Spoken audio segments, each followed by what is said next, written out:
Come, please have a seat. Thank you. Please have a seat. Come on, guys. Our meetup starting. No. Yeah. Alright, so thanks for coming through the YouTube. The broadcasting already started.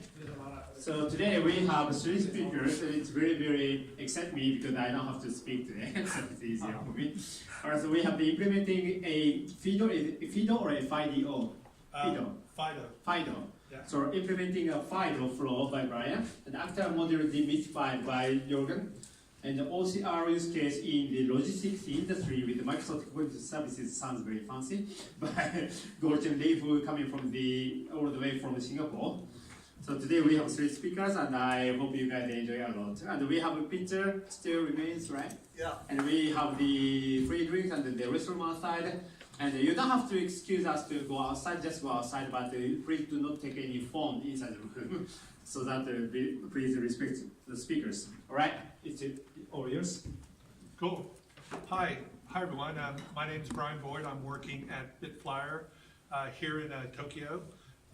Came over here from San Francisco temporarily to learn their code base, and then heading back to SF in a few months. So while I've been there, one of the projects I've worked on is a FIDO2 project. In this case, it was a 2FA project for one of our existing applications. FIDO supports both 1FA and 2FA, so what I'll present today applies to both 1FA and 2FA. Also, my company, BitFlyer, supports Tech Talks, so we do Tech Talks every week. So this is a modified Tech Talk that I gave at BitFlyer. So FIDO2, Web Authentication, and CTAP2, enabling true passwordless logins. So FIDO2 supports both 1FA and 2FA. So the project that I implemented was 2FA, but 1FA is the true passwordless login. And that's the stuff that will probably revolutionize how we log into computers over the next 2 or 3 years. What FA stands for? Factor authentication. So quick history of FIDO. So both FIDO and FIDO2 managed by the FIDO Alliance. FIDO and U2F, which is the 2FA version of FIDO, was created by Yubico and Google working together. That created this U2F spec, but that wasn't quite enough to get us to 1FA. So the next step, Yubico worked with Microsoft in order to further the FIDO spec, and also worked with the W3C in order to get this web authn moving forward. And so the combination of the FIDO2, CTAP2, and web authn is what creates FIDO2.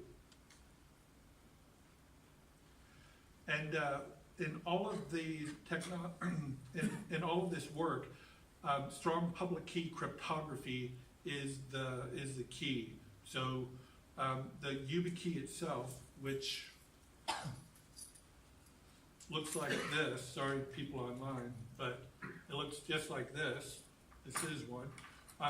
It's a tamper-proof piece of hardware that itself holds a private key and is able to generate public-private key pairs. And to be clear, FIDO2 is only about authentication. So it's not a competitor to OAuth 2. In fact, it can simplify interacting within the OAuth 2 flow. And to be clear, FIDO2 has nothing to do about a token. There is no token involved with FIDO2. During the FIDO2 authentication process, you basically are returned a yes or a no. And that simplifies things on many different levels, so you don't have the fear of having a token leaked. as a security problem and other things. So to say this again, there are two types of authentication. The first factor allows you to log in, and the second factor simply double checks that it really is you. And the way that security works when we're interacting with computers is that we work to authenticate you by working with something that you have, like an authenticator, something you know, like a PIN or a password, or something you are, like a biometrics. So any security solution that you see being created will try to come up with a clean way of working, of integrating these three different factors of authentication. So what is the process of authentication? First of all, it's associated with an existing user. So you don't use, so with FIDO2, you're not creating a new user. You're enabling the authentication for this user on your system. So you have the user, it exists, and then you can use FIDO2 in order to ease the authenticating of that user. It involves a recognizable proof, but a recognizable proof in a form that can't be readily guessed or copied, so maybe some random GUID, something like that. And it can be encrypted when it's sent, so, and it involves a dialogue between the server side, also known as the relying party, and the authenticator, which is the YubiKey in this case. There are different forms of hardware authenticator. For example, on your Google phone, or probably on your iPhone as well, you have a piece of hardware that will act as a authenticator.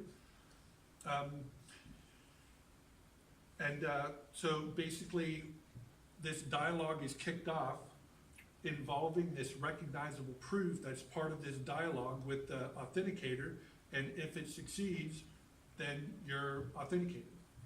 So it's a fairly straightforward flow that is highly secure. It's that sweet spot. It allows us to simplify the login process while providing a higher level of security. So how does FIDO2 work? There are two separate flows.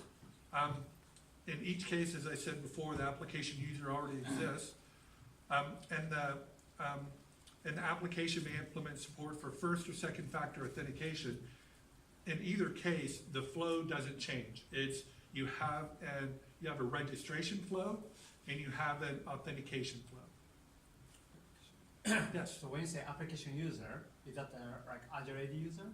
What is application user? It could be an Azure AD user, depends on, but typically, like for an application we have at work, let's call it admin web, we have computer support users, so they're in the staff table, and each person in that staff table would be considered a user. So in that case, associated with that user, we have a username and password because the application I created is 2FA. However, if you implement 1FA, then within that table, all you do is have a registered user. You have this existing user within your system. And to maybe clarify, I think maybe the root of your question, the data involved with the FIDO2 is stored in a different place, typically in a different place than the data of your application. And it's stored within a much more secure, at least as secure, probably more secure location. For me, I created an Azure function using CORS and Cosmos DB, and making sure that only this one application is able to access this one Azure function.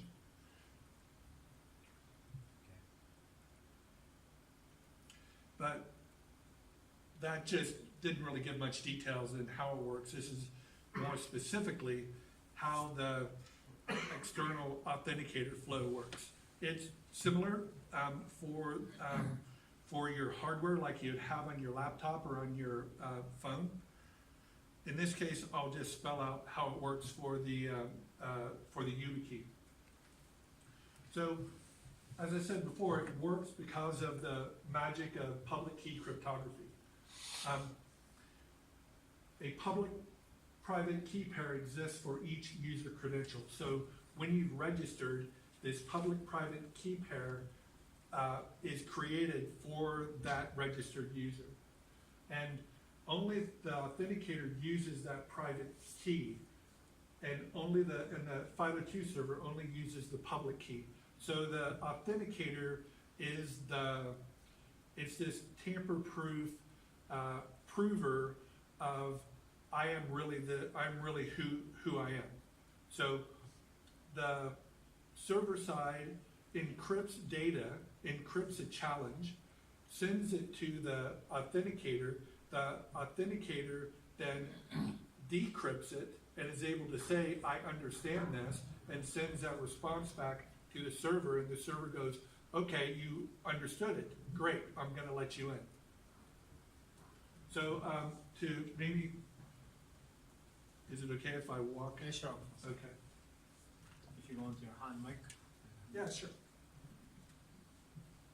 So just do a quick walkthrough. So the application, the user goes, I want to log in. And so the browser receives it and sends a request to the FIDO2 server going, I want to log in. And the FIDO2 server goes, okay, well, you have to satisfy this challenge. So sends it to here, to the browser. Browser goes, oh, it's a challenge. I know what to do with that. Sends it up to the authenticator. The authenticator receives the challenge and signs it using the private key that it has associated with that user. And the YubiKey, this is also an important part of the process. The YubiKey signals to the user to tap the key to prove that a person is there. It's a subtle but very important part of the process because the user has to be present at that computer for it to log in. You can't have any sort of remote hacking going on with this. And all it is really a simple tap, and it's able to recognize that tap. When you say tap, where to tap? The tap of the device? Yeah, it's interesting. See that, the Y? There's a Y there? Yeah. It starts blinking. So Okay. then you just basically touch it. Understand. And then it goes, okay, great, thank you for that. And then once tapped, it sends it back down here to the browser. The browser then creates a form and post and sends it back to the application.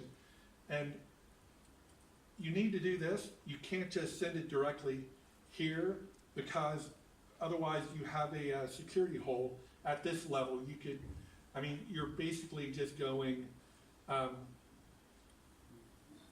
okay, you're authenticated here, and just allowing it to be. So if you sit down here and then allowed it to be responded back, that would be a security hole.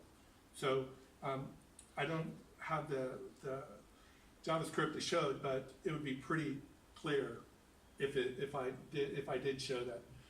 So basically, send it to the application. Then on the server side takes the credential response and sends it back down to here and goes, okay, this is what the YubiKey says. What do you think? Is it valid or not? It then runs it through its validation process and then decides if it's valid or not. If it is valid, then it returns true to the application. Then the application logs in. So in reality, step one is kind of going to the right person, then down to the FIDO server, not directly between the browser and the FIDO server through the application once, or not? Step one. So step one is displaying a web page. Step zero. or, I'm sorry, yeah, the first step as step 0. I meant the actual step 1 there. Yeah, and then the actual step 1 is sending a request down to here. So depending on if you're doing 2 FA or 1 FA, that request looks a little bit different, but not radically different. All of this flow is the same whether it's 1 FA or 2 FA. How does the application know that it's waiting for authorization if you're going through directly the FIDO server first? Well, the application is responsible for displaying or making this JavaScript code available within the browser.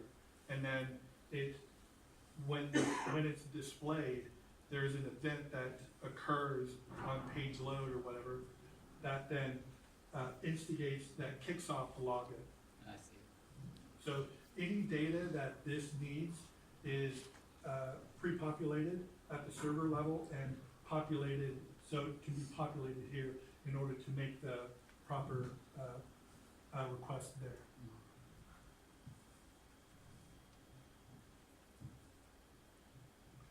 And this is the overall architecture. So I'll talk a little bit more about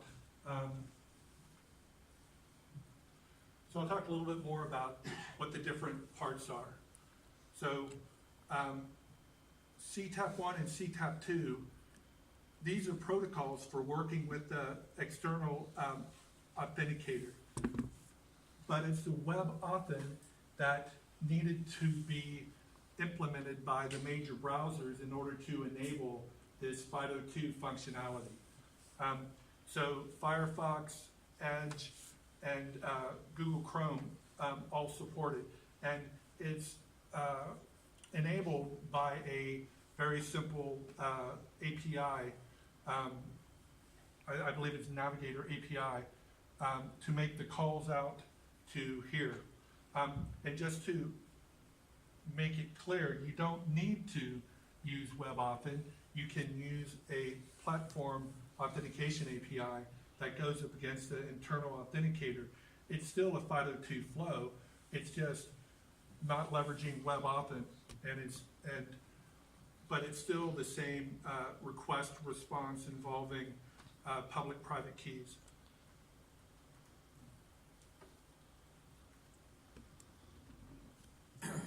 And on the server side, you have the server-side app, and it interacts with a FIDO2 server, which itself is a wrapper around a FIDO2 library. So, in order to implement this, you have to have an implementation of the FIDO2 spec on your server side. So there currently exists implementations for .NET as well as Java. So that covers most of it. They're in preview, but they are being heavily tested, and I think the version for .NET has been embraced by, I think, the .NET Foundation. So it will be getting lots of resources to make sure that it is fully battle hardened. So these are the components of the basic flow, and just wanted to mention this quickly. The external metadata services, it's a way of validating that the authenticator that you have doesn't have any known hacks available to it. So if like for our implementation, we only allow one authenticator. So we'll keep track of whether that's been hacked or not. So we'll know. But if you're in a company that is, allowing this to be used throughout your workforce, then you're going to want to allow a wide variety of authenticators. And the metadata services are a way of validating the metadata of the authenticators to make sure that the authenticator hasn't been hacked. So it's an optional feature to include within your flow. Depending on your use case, you may want to implement it, or it may not, bang may not be worth the buck. So if you're serious about a FIDO2 flow, definitely consider external metadata services, but also recognize that they will, it's adding a lot of complexity as well. And they don't necessarily have the most recent ones. So if your workforce likes to use the latest and greatest, that could be an annoyance to them. So once again, what are the components of FIDO2? The authenticator, tamper-proof, FIPS 142. I did some research on that, and that is the most secure form of hardware protection that's available commercially. So that's what you'd hope to have for something that that you want to depend on for 1FA. Web authentication is a W3C standard. Has to be, it's embraced by the major browsers. CTAP2, that's what was the real guts of the FIDO2, working in conjunction with WebAuthn, makes FIDO2 work. Server-side FIDO2 library, like I mentioned, you need to have an implementation of that, but we have implementations for Java and .NET, metadata service, and strong public key cryptography. Those are the building blocks of FIDO2.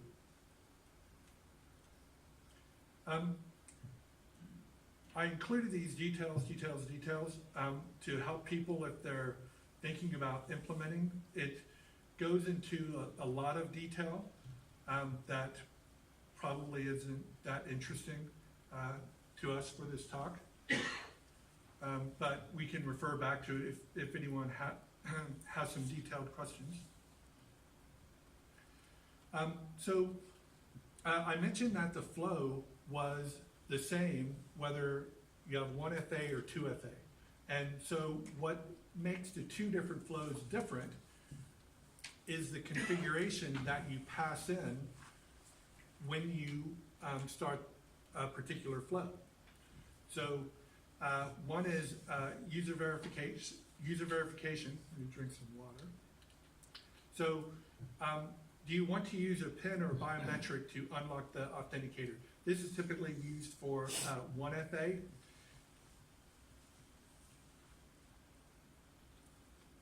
And there are 3 different values that you can provide. The values are designed to fail nicely. So they're not looking to cut you off or make your life hard as a developer, but they're designed to make it straightforward what is required, and if it doesn't match, there's a graceful failing. There's a graceful failing that occurs, and you'll know pretty quickly if your configuration doesn't work for what you're trying to achieve. So the next one is attestation. This is where you compare the metadata from your authenticator with the latest from the authoritative metadata service. So you don't need to do this, but if you want to, then you're able to. And notice that one at the bottom, no attestation statement will be returned. That's what we use because, again, we have one piece of hardware and we will track whether it's been hacked or not. Best practices. So even if you don't do the metadata attestation, you should still store the verbatim attestation object. And what that does, that gives you a history of these attestation objects so that, over time, your you have these guys and then you change an authenticator, or maybe you add several more. It allows you to then go back, maybe historically, when you find an authenticator that has been hacked, you can then go back to these stored attestation objects and find out when you were first exposed to this potential hack. So it's just good security discipline.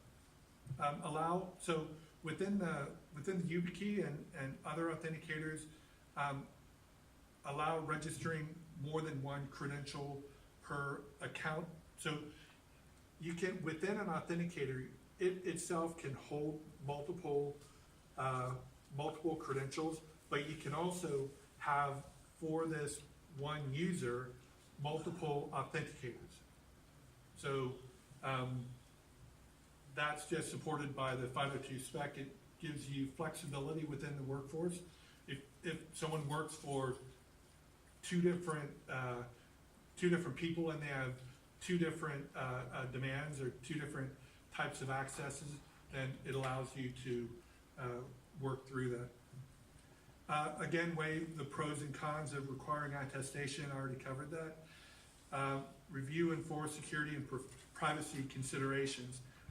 There are different ways that you can lock down security. So, for example, the authenticator can generate its own public-private key pair. That's one way of doing it. Or on the server side, you could have have your own public-private key generator coming off of a particular, I think, CA, and so certification authority. And so that way you can track who gets what. So if you have different applications, each application could have its own CA. So that's another way of tracking security, and there are pros and cons of that. Do you want to take on that added complexity? There may be an advantage to it, so consider that. We're getting near the end, so just wanted to mention token binding. Token binding is a way to make sure that any information that is shared across a TLS connection can only be used on that particular connection. So even though FIDO2 doesn't use tokens, it does share some information.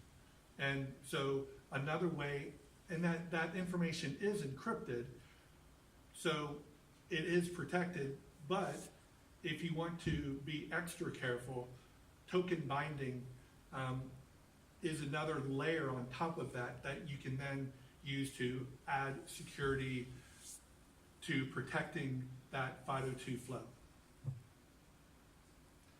And provided references that I found useful and you may find useful as well. Questions? One of them basically means you need to have an additional form of authentication, be it a key or be it a biometrics authentication. And what then does 2FA mean in this context? So for us, we had a 2FA for our application, and it was entering in a PIN. So it's like they would enter in their username and password, they'd go to another page, and then they'd have to enter in a PIN.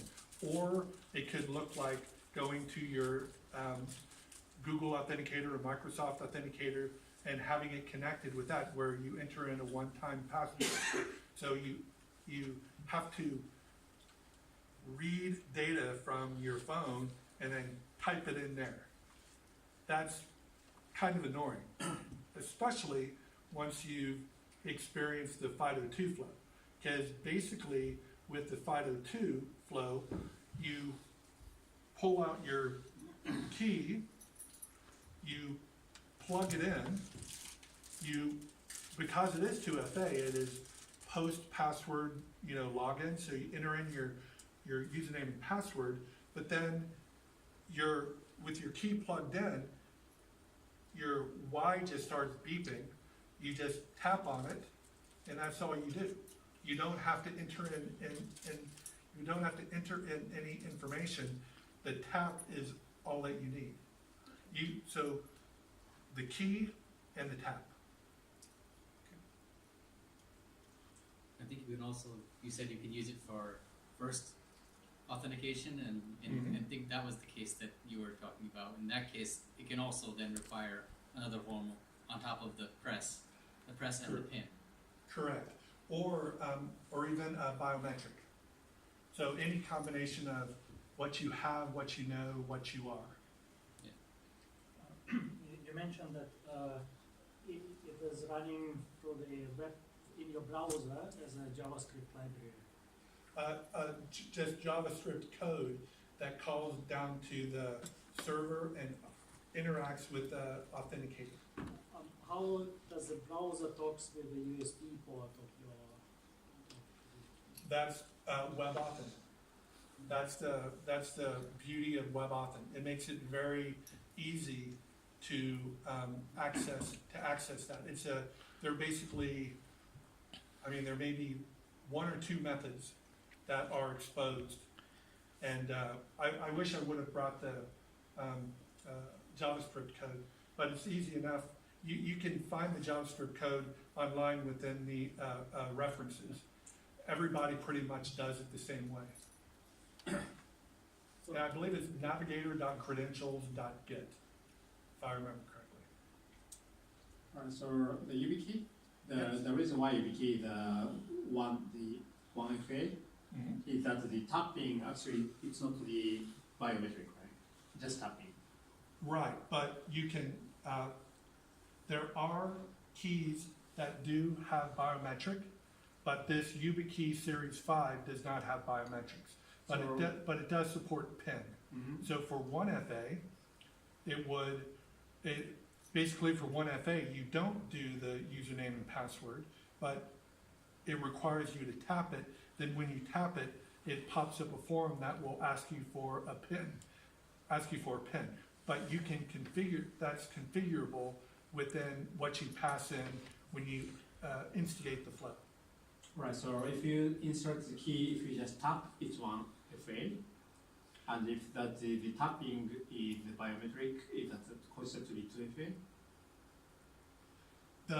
The biometric would then be the 2FA. Either the biometric or the PIN would act as the 2FA. Okay, But but if you trust the YubiKey, so that you could have just it flows. It doesn't have that 2FA. So that's a choice. I think most people would want either the PIN or the biometric as a second factor. Right, because otherwise, if Jim stole my key, he can log in as me, right? Mm-hmm. But that's why we have to have the PIN or biometric to make it sure that so that key is my username and password. Kind of, yeah. I like the idea of going back to what you have, what you are, what you know. And if you can get two of these, then that's a very secure form of login, much more secure than simply the what you know, which is... How much is that? I think 50, 60 bucks. So 5,000, 6,000 yen. For the key? Per key, yep. Okay, so when can we see the FIDO2 web application to implement FIDO authentication? As a developer, it's easier to see the code. Oh, sure. Actually, if you go to the FIDO2 GitHub site, you're able to, you can run that and look at the JavaScript and see how it runs. Okay, so good for the next meetup. Or any other question? This is FIDO2, and if I'm reading correctly on here, only YubiKey version 5 supports FIDO2, not the previous version 4, right? Correct. So is there a FIDO1? Because I have a YubiKey here actually. It's a version 4.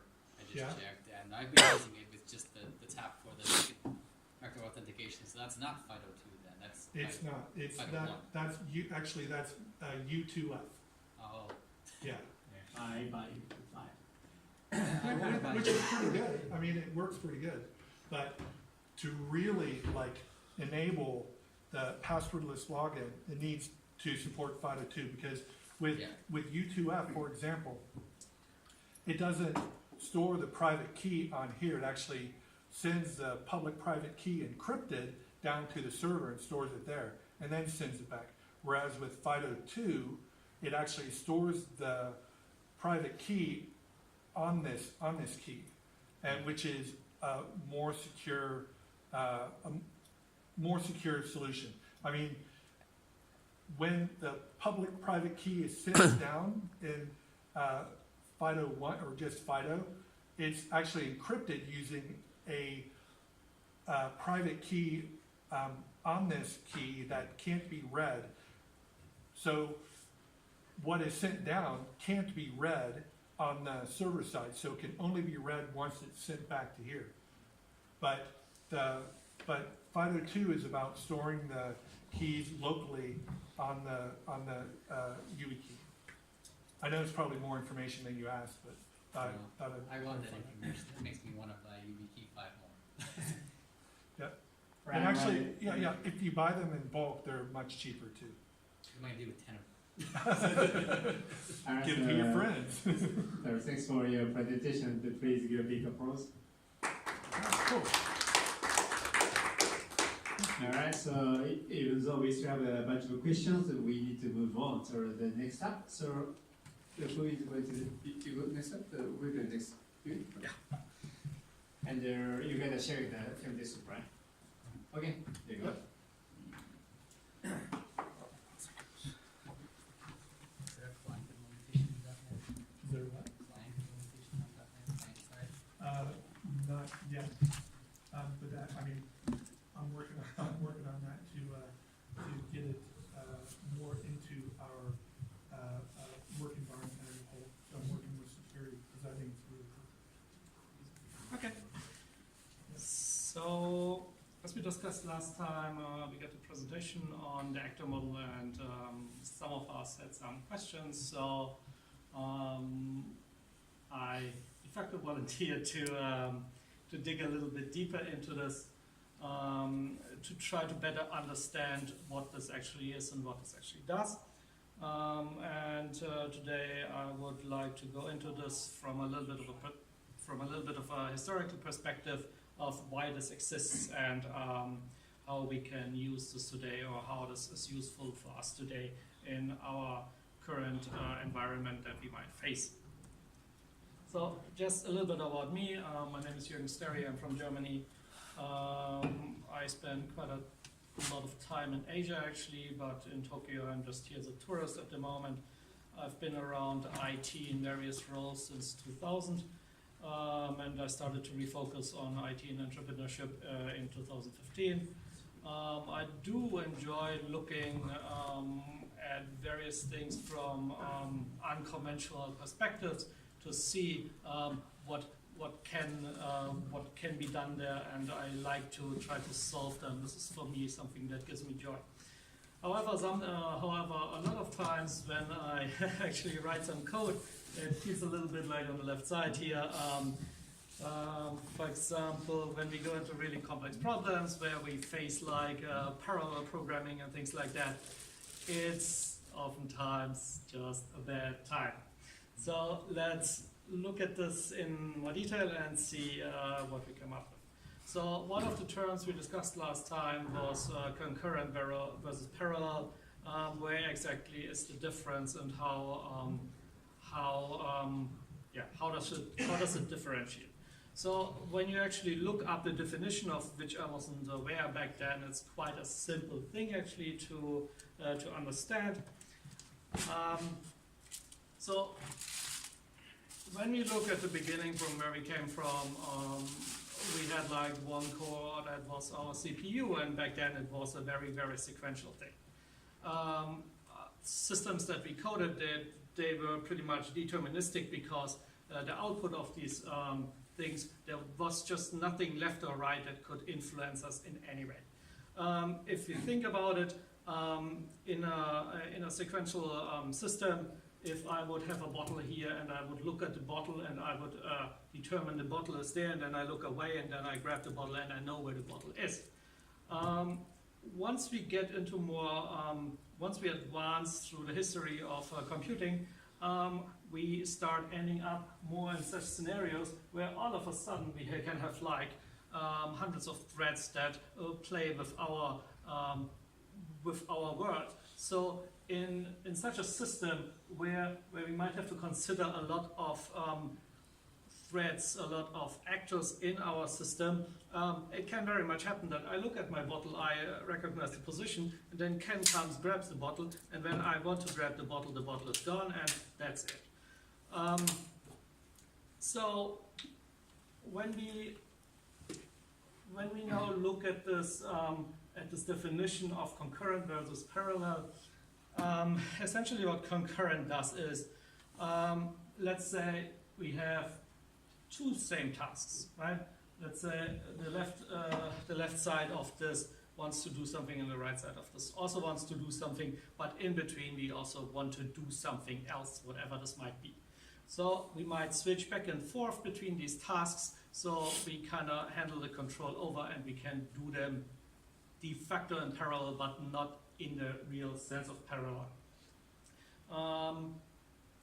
For example, let's take this example of building a wall.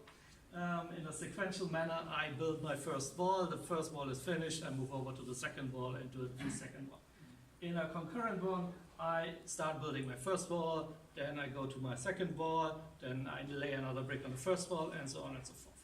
Now, in a parallel world, this then just happens 2 times sequential because I can split my workload up into simultaneous execution. It halves my execution time if I have the resources for it, and then I just build my wall quick.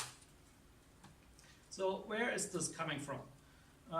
Like I initially showed, we saw this kind of very, very old CPU on the side. This thing basically had like 1 core, and initially what we had was an increase in frequency where we just could scale up through frequency, and this way we could handle our workload. Now, at some point, this idea of ever increasing the frequency started to break down because of some physical issues there. We had to pack more and more transistors on there for density. We had the closer we come to it, the more frequency we try to achieve, the hotter this thing actually gets. Unfortunately, I haven't found this chart again. But if, for example, if we would try to replicate performance of this in a single core, we would have to put in an enormous amount of energy to do this with actual frequency. So what happens is, we just start packing on cores, and these cores basically allow us to increase our performance by lowering of the frequency at the same time. If you've seen how modern CPU infrastructures work, if you look at any of the kind of Intel chips, if you run them in a single core configuration with a very, very low loadout, they can scale up to 4 gigahertz, for example, but if you then require all the 20 or 40 cores or what you might have on there, they will regulate itself down because the heat that is generated on these chips, they simply cannot produce this high frequency anymore, so they have to regulate this off. So when we see now in what kind of environment we are in and what kind of jobs we have to do, we find ourselves in environments where we have virtual environments, where we have distributed environments across networks, across CPU sockets, and all of this requires us to apply a certain shift in thinking how we want to tackle our actual problems in programming. So the actor model in itself is it's a conceptual model of concurrent computation. It specifically aims for concurrency, and in this model, everything is an actor, just as in object-oriented programming, everything is an object. We have three operations that are allowed for actors that were defined back then. This model comes around 1972 or 1973. It was created. So every actor can create another actor, which becomes a child. Then we can send messages between each actor, which is a very important concept, because this kind of is like the core behind this idea, which I will go into more detail later. And then we designate how to handle the next message that comes in. Each actor has an address that we can address to, and we also know from where our messages came, so that in theory we can reply back, but the way this actually works under the hood is it's more of like a fire and forget thing. So you fire off your message and it arrives at an actor, and then this thing, this unit, this computational unit does something with it and reacts to in whatever way there is defined on. Another important thing is that it's essentially every actor has one state in itself. So it's a private state that's encapsulated in its own unit. So when we look at this, how this actually looks like, this whole thing in itself is one actor unit. So it's The green area, yeah. So which whole thing? yeah, so you need to take this message box and this let's call it compute unit, and this basically is an actor. So maybe the I- blue circle? Let's take this. Okay. So you have an address here, so you know how to address this unit or this batch, and then your message comes in.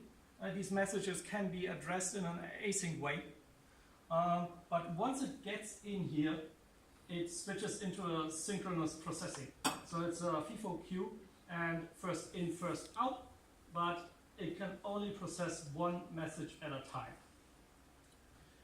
So, one second.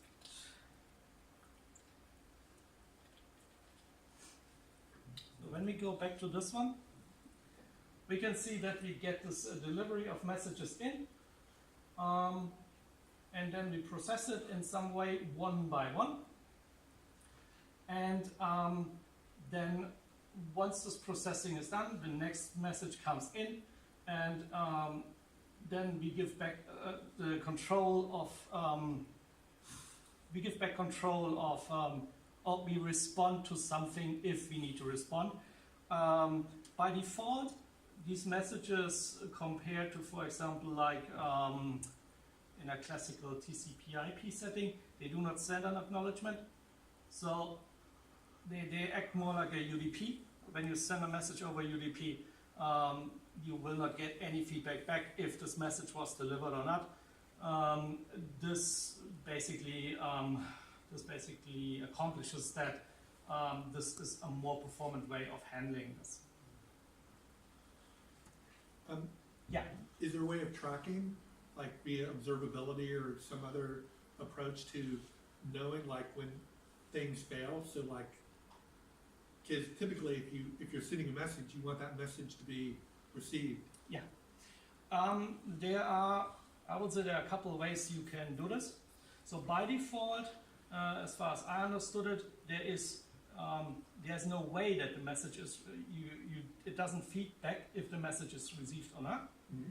But the way this is built is that this system basically spawns these kind of actors in a tree-like way, and if, for example, this actor down here would fail, it would signal back to the supervisor that it failed, and then the supervisor can spawn this actor again, and in this way it can self-heal the system as they describe it.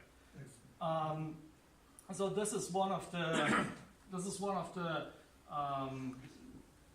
key features which often is pointed out in this actor model, that it has a certain fault tolerance, and that it can fail under the assumption that we simply cannot know all the possible ways a system can fail, and that's why we can just let it fail, and instead of like crashing the entire thread or the entire process of this thing, we just let this one actor fail, and then it goes back up, and then it gets handled from the top down, and well, yeah, you have to implement what you want to do with it. Right. So I already went into this. Again, what's important is we do have, every actor has one address, and you send your messages in, it gets persisted in state. So even if this actor starts failing at some point, it can spawn back up, and these messages can keep pushing in, but they get queued on, and then once the actor is back there, as far as I understand it, it keeps getting processed. So the information basically doesn't get lost. Feel free to correct me on this. This is still a little bit vague on me, but this is how I understood it. Are you going to talk about how the supervisors are designed? No. Okay, that's cool. Okay. Yeah. So as I said before, it gets up and it does synchronous message processing.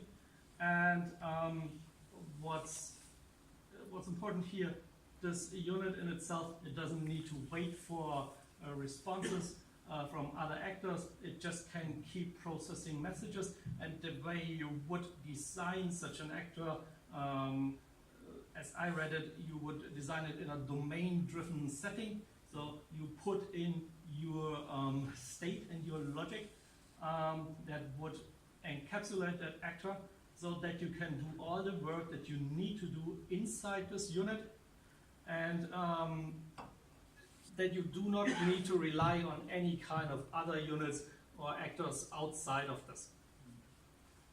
So, I'm sorry, it's not a workflow.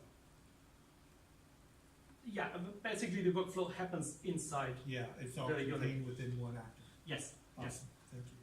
And what makes this thing essentially race safe or thread safe is that one actor runs in one thread, and you cannot access the state from external in any way.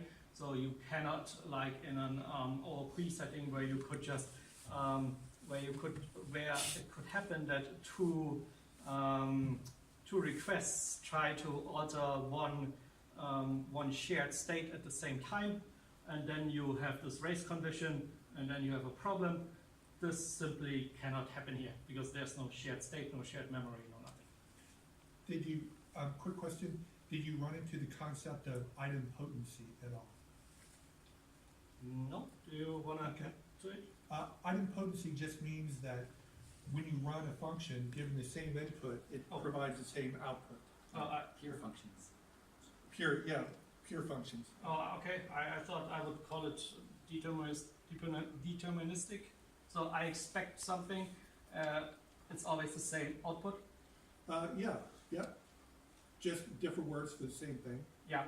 Yeah. So I think that, because it seems to me that that would help keep the system consistent. Yes. So I guess we all would try to argue that object-oriented programming in a parallel setting should also be deterministic, but it cannot be guaranteed. I mean, there can always be errors in some way that can creep in. Mm-hmm. So this is what this actor concept tries to prevent. And yeah, it makes you put 2 in, and when you expect 4 out, it's always the same output. That's what it tries to prevent. I mean, you can screw it up. There's always the possibility of screwing it up somehow, but it puts a certain safety behind. Okay, this we already had, but I think you want to add something to this. So basically, you always start up with one top-level supervisor that you call up, and that one then triggers the children underneath, and these supervisors then handle how these actors behave, or how they basically they ping the health of the actors and see if they are still alive or not. And again, this helps us to achieve fault tolerance or self-healing. Do you want to add something to this? Do the supervisors act as like smart factories? So it's like created if it need be, like. Sure. Sorry. I'm really interested in actors lately, and so like there's this, like the supervisor. It seems like it acts as a kind of factory. You mean like a load balancer kind of thing?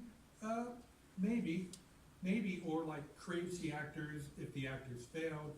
If it needs a new actor, it creates the actor. Yeah, like a Kubernetes. Yeah, it just sort of makes sure that there's something there to handle them. This is actually a question that I kind of asked myself as well, and I couldn't answer this yet. So if you think about an actor here that has to do a workload, these actors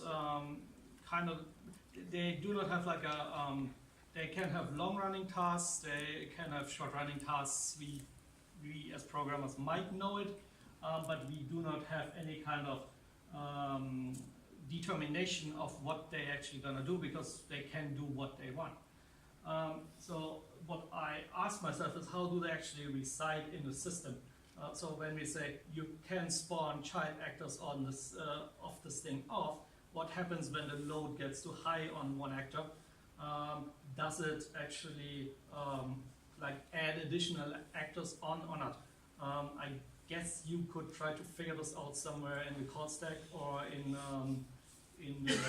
the thread view in an IDE, but I haven't looked into this. So if anyone has any idea about how this actually works internally or under the hood.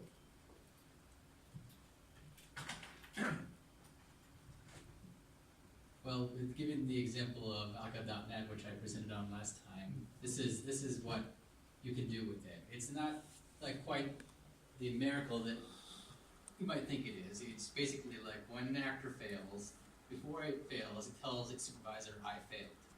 And the supervisor, and this is how I failed. And the supervisor could decide what it should do next. And the choices are resume, restart, stop, or escalate. The last one being pass it up the chain to the next person to decide what to do with it.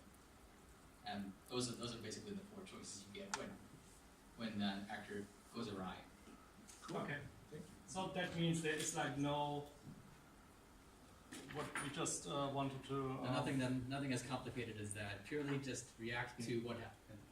Nothing complicated like load balancing or anything. That you would have to do yourself. You could have the actor tell its parent like, "Hey, I'm in trouble here. Like, can you help me out?" And yeah, that's all like domain specific stuff that you could do. But the base stuff you can do already within Aga.net, which is the one that I know about, is you can say if it's this exception, you can go ahead and continue. If it's this one, then stop. If it's this one, then restart. If it's this one, I don't know. I have to ask my parent. Okay. Good. So where can we? Where does the actor model actually makes sense to implement? In my opinion, it's something that needs to be used selectively and cannot just be thrown across the whole system. So, for example, if you would have something like transactions, where you might have to where one transaction part fails in one actor, you might have to reverse others, you could implement this there. So if you have like a customer that comes in, then you have this order processor sitting in the middle, it kind of inquires. So it first might reserve the order in the system and then comes back, and then it requires, does he have the balance in that? Yes or no. In a case of no, it sends it back, it takes the order or it gives the order back or frees the order back up. And if it says yes, then it just goes through and says, okay, order processor, do your thing, take the money out and give the order to the customer. In such a case, an actor model would make sense. If you have things like batch processing for example, in image processing, where you go from one filter that you have to apply to the next filter and so on and so forth, you could also employ an actor model that when one fails, it goes back up and reverts all the changes if it fails. One of the things where it really becomes interesting is obviously in distributed systems. If you put it in the architecture, due to its fault tolerance and due to its self-healing state, if you ever constructed systems that spawned across networks into multiple nodes, you know that network communication has a certain amount of error in it where it always fails, and the more nodes you have in the end that you have to communicate with, the more problems you will have. And in this case, an actor model makes a lot of sense because it just kind of skips over these, or it kind of ignores these issues with network errors and kind of corrects them. There are some issues with it. Deadlocks is one, however. I tried to read into it. It's not something that happens often. So you could have a state where at the same time two actors try to write into a pipeline, and then it could produce a deadlock, if I understood this correctly. Another one is it can produce message loss, and due to the nature of the system, this message could be gone and nobody really knows about it. The other thing that came up is the overuse of actors, that you just go overboard with it and try to design your whole system around the entire actor model where it might not be useful. In realistic scenarios, if you look through a program that you code, you should look into where you actually need like flow that is rather synchronous, and once you get to parts where you might require this kind of concurrency in the system or parallelism, then you should use a certain programming paradigm that kind of fits this. So looking at the problem first and then trying to figure out what might make sense or not. And another thing is this kind of dynamic actor generation in highly distributed systems. If this goes out of control, or if there's an overuse for it, this can just in the end produce a performance hit. Now, those are things I think I never really actually used it in any kind of production system. So it's very, very hard for me to actually judge how often these kind of things occur or not. Maybe, did anyone actually ever use actors in production in any way? So what do you think your issues are that came out in production systems when you used them? Well, the biggest issue for me is debuggability. So what? Debuggability. Okay. It's really hard to, if you're trying to find out where something went wrong and you don't have a good actor framework to work with, then it's not like you can just follow the stack trace back to where the problem occurred. You gotta figure, oh, this message came from over there, and this message came from over there. You gotta sort of take that extra step to trace back the flow through to debug. Okay. So it's like it sounds like you really want to have a very clear observability approach, like make sure that you're doing proper logging, proper tracing, things like that. And with one system I worked on, it wasn't actors specifically, but it was a similar approach. We made sure that we could follow a message via an ID, even though it like transformed into different looking messages as it went through different actors. It still had this unique ID associated with it that could then allow us to trace as it went through the system. So. Okay.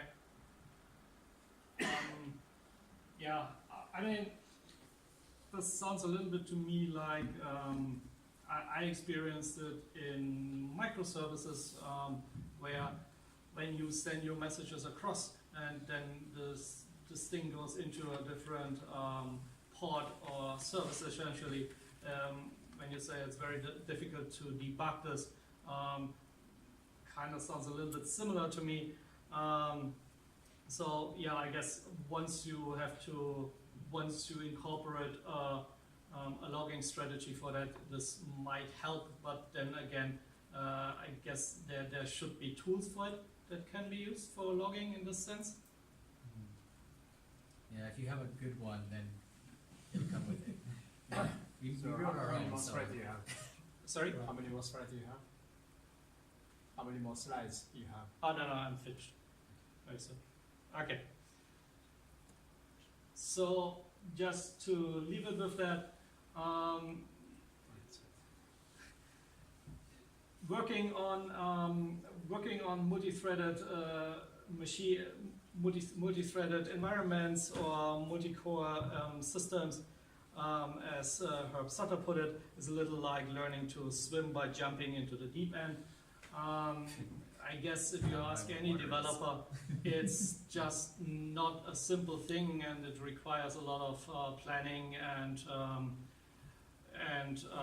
figuring things out that they just in the end run smooth, because otherwise you're gonna sit there for days, weeks, and months and try to figure out when things went wrong. Okay, thanks. Cool. Questions? All right, thank you. Yeah, and because we don't have enough time, sorry, we don't take any break. If you need to go to the restroom, just go ahead. But all right, so next up. Setting the supervisor. Yeah. And I want you to mute here. So if you choosing steps Yeah, sure. Right. That's Could you cool. Very unmute straightforward. yourself? Yeah, this is only for like exceptional cases. Alright, Like, so I low muted. handling stuff that should all be considered like normal. And go back to Google Chrome. Right. And being able to unmute handle the microphone. my cases is And I give you the that handles a lot. That's robust. All right, and please share your Erlang screen. only does one thing, it just stops and it You says can it's share one guy, from what do you the wanna do? screen. Yeah, that's it. They implemented that in here too, in case you want to do that, since it's like Erlang, if that's what you're used to. Right. But otherwise, you can customize it or do what you want. Alright. So your production system was built off of Did you Pocket share? IDF? Actually, The desktop? we have C++. Yeah. See the green. Our architect wrote the Alright. implementation. And please speak to this Not quite microphone. enough tracing, so that's the next.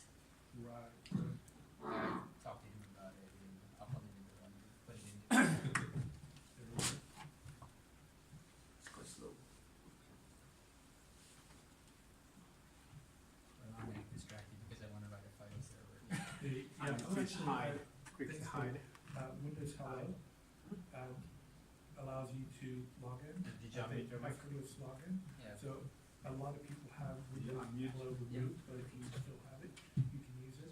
And I know that Last time we Azure didn't AD, get any voice. supports it, so Okay. look for Azure AD and maybe a way to. All right. Let's start.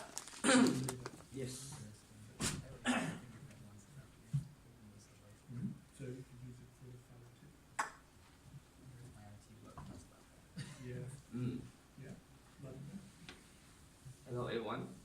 Okay, so I'm Chun Lin from Singapore. So same as the second speaker also travel here. First time to Japan. Welcome. Thank you. So, yeah. Just now, both of you share a very technical, deep down discussion. So, from this, my presentation, we are more from the business side. Okay, so I'm actually working in a startup called Audio, which is a logistic firm. So in the next few slides, I will share with you what is the problem and how are we going to use .NET and also Azure technology to solve it. And as you can see, it's basically about OCR. Okay, so this is my name, Chun Lin. You can call me Chun Lin. I'm not from China. Okay, I'm from Singapore, but I'm Malaysian. I'm currently working as a CTO in Audio, and those are my tools. Basically, .NET, JavaScript, and also recently picked up Golang. So anyone interested in Golang? Cool. Great. Let's talk later. So this is my Twitter. Please follow me. Don't have a lot of followers, but yeah. And I have a blog and a website that I keep on updating frequently. And today I have a teammate which is also Singapore MVP. So he's a AI Microsoft MVP. So part of the project is actually done by him. So if later I have some question that I cannot answer you, I will deliver the question to him. Okay, so this is Twitter. And he's actually going to US to participate in the Microsoft build. That's why he can't make it for today. He cannot join me, so I can't be alone. Okay, so today's agenda for my topic is about these three things. Custom vision from Azure, computer vision from Azure also, and the keyboard. Okay, so I have the code uploaded on the GitHub already. So for those who have computer, you can access it. Don't worry, I will upload this slide to the Meetup later so you can access it as well. So Audio is a logistics startup. What are we trying to solve is that how can we deliver the containers, the physical container, not the software container, the physical containers on the Singapore land side efficiently? How can we make sure there are always trucks delivering containers on the road instead of running it empty? That's how they earn money. Yeah, so this is what we try to solve. And this is the system that we built, and we are trying to digitalize the whole industry. So the current logistic situation in Singapore, I'm not sure about Japan, but in Singapore, it's still quite manual. So a lot of things on paper, pen and papers. So there's no computer, they have to communicate via walkie-talkie, they have to communicate via WhatsApp, or even just a phone call, email, so on. So what are we trying to solve is reduce this kind of inefficiency in the workspace. So that's the first thing that we need to solve. How do we make our system understand the paper? And that's why we need help from Azure to do the OCR. So this is our app. Actually, it's a demo app, but you can play with it now. It's available in the GitHub link also. You can click it and you can access the website. So this is how it looks like. Maybe I skip the presentation and go to the.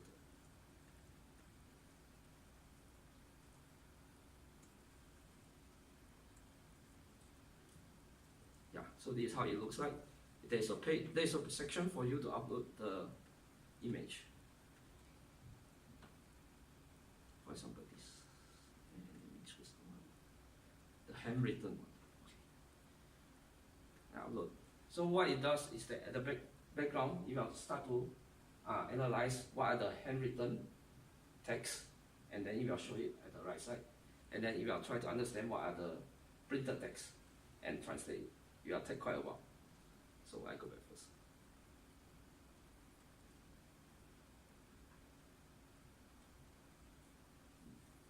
Sorry, it's only English. No English, no kanji. Yeah, it's all English, especially for the handwritten analyzer.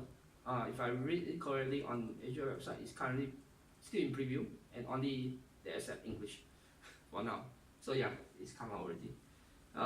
The accuracy is not really that great when your handwritten is actually quite messy, but I can adjust the level over here. And then this is the handwritten that analyzed by the two services under computer vision. So this under custom vision. This. Can you show the original picture? Oh, sure. Hold on.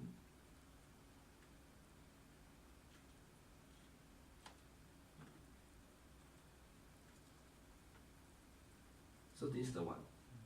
So it's compared to.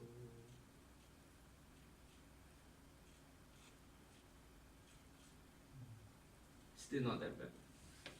Yeah. So this is the thing that can play around.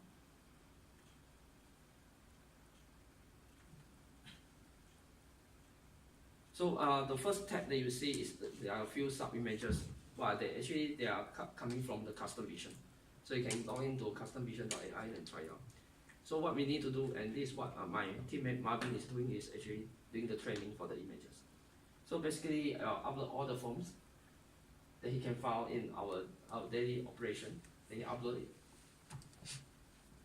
upload all of them, then mark them individually. So to mark which other texts are handwritten, which other texts are printing. So this is how he did it. There are a few hundreds of documents that he always upload. Then from there we will do an iteration on training. So the tool will get more and more accurate when time goes by. So if you go into the GitHub, then you will see this .NET Core project. Which I can show you. So they are basically under the key thing to take note is under the services folder.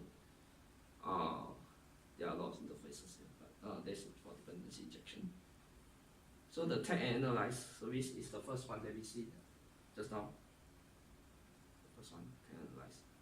So what it does is that you will use the custom vision API and with the documents training. Then you will try to predict what are the areas are handwritten. Then you will crop the images out and then analyze what are the text inside using the handwritten recognition service.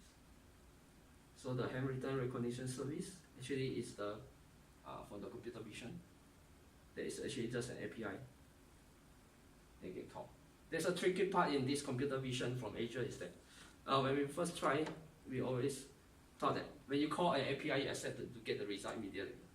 But actually for this, it's not. It will take some time to analyze the text.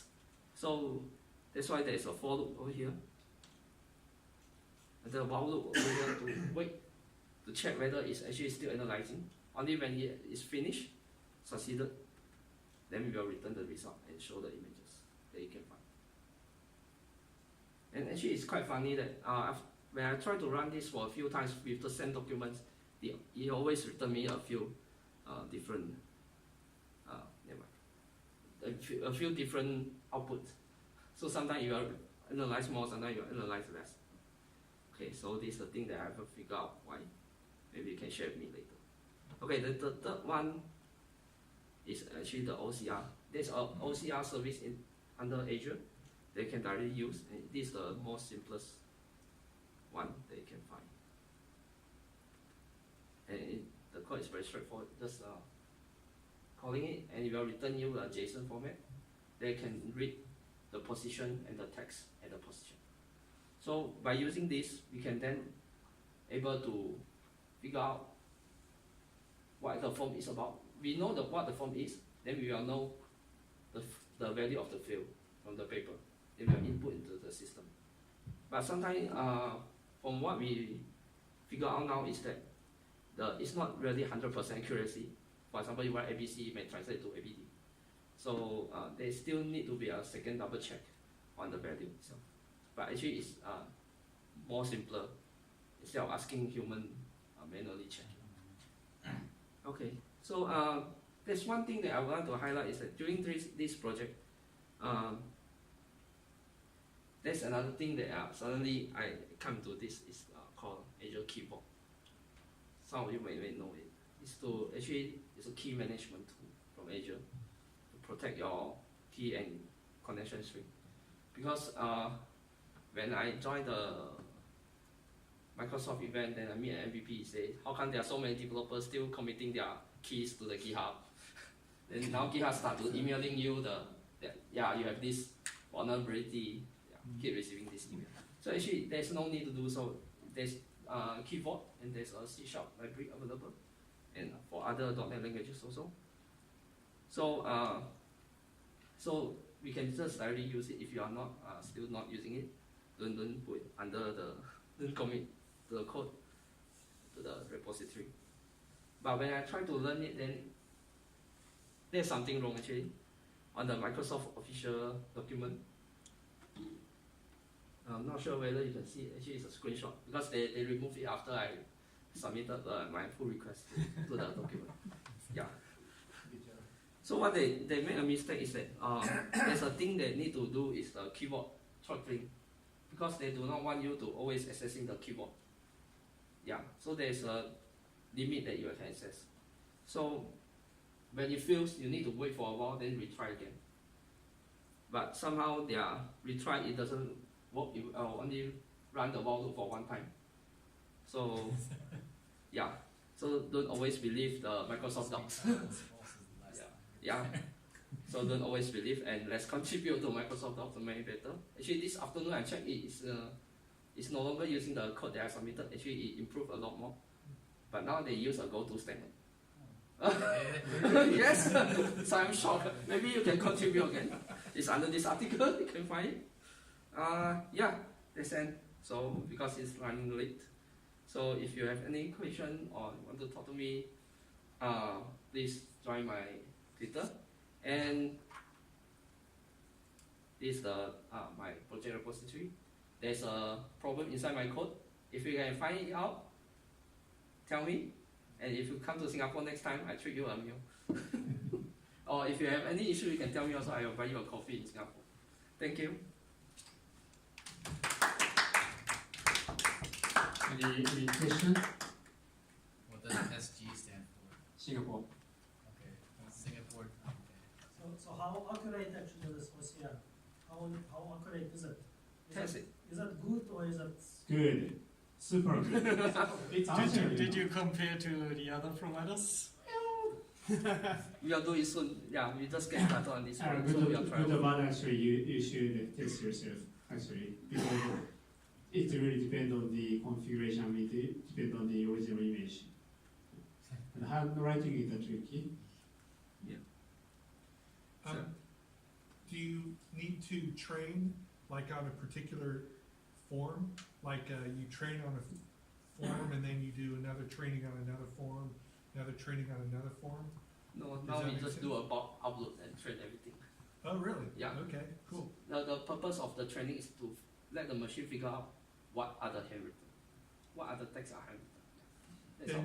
And then how do you like, because I'm thinking you have all these forms with all of this tags for data names and then the values of that data. How do you then translate that to something you can store within a data store? Oh, that one we haven't done yet. Oh, okay. Yeah, that So- one we are just trying to figure out how good it is to understand what is handwritten. That's our Gotcha. first step. Yeah. Talking about Gotcha. the model. Yeah, like how do you translate from OCR? Yeah. Because that's what you want. I mean, Yeah. that's why you're reading it, so you can So to translate reach it that into step, I think we need to separate different form for different. exactly. Yes. No, That's that's true. incorrect. The answer is nobody knows this. Okay, so for the mystery. computer vision, you don't need to train, or actually you cannot train because the model is the Microsoft owned. And if you're using the custom vision so-called, you can upload your own image to tag it by yourself under the terrain. But it is not for the handwriting, it's more like the classification, Yes. right?